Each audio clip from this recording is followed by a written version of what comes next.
Hello and welcome back to Wildlife Quest. Last episode we left off at the end of Dierenpark Amersfoort's 2015's Expedition River.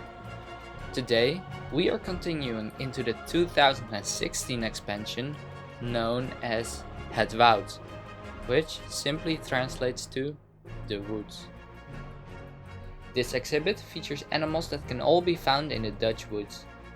Locally themed exhibits are pretty rare around here, but this one highlights that there is still a lot to be appreciated about nature in the Netherlands.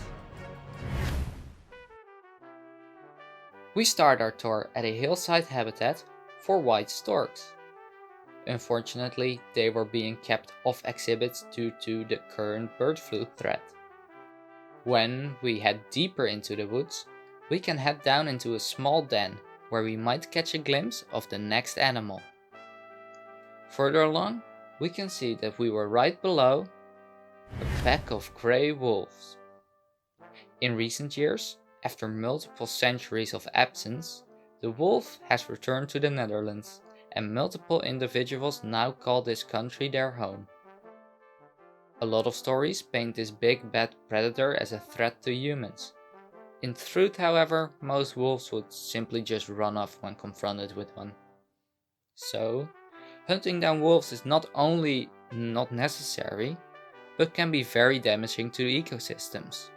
I could talk for days about the famous Yellowstone example, but I'll save that story for another day. When we head down the path, we enter a bigger den, where we can see more of the wolves. This den is also home to the garden dormouse, who I was unfortunately unable to get any footage of. These tunnels are also the indoor enclosure of the animal we'll come across when we exit the den, the European badger. The outer habitat blends in very well with the surrounding woods, and the indoor tunnels reflect where this nocturnal animal will usually be hanging around during the day.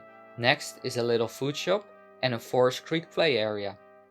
After that, we can head up the hill overlooking the stork enclosure and find the Kwettertjerp, an interactive area where you can learn more about native birds of the Netherlands. This area used to be home to the Ooievaart, a roll glider that would simulate the flight of storks from the Netherlands to the African savanna. Unfortunately, this attraction closed after 2 years due to the lack of capacity. And with that, we end our tour of the woods at Dierenpark Amersfoort. Next time we are at the zoo, we'll be touring my favorite exhibit here. But until then, see you next time on Wildlife Quest. As always, I'd like to encourage you all to help support the world's wildlife. There's always something you can do to help, from donating to just spreading the word. Today, I'd like to highlight the Wolf Conservation Center. This is a non-profit educational conservation organization. As you might know, wolves are a vital part of ecosystems, but not everyone realizes this.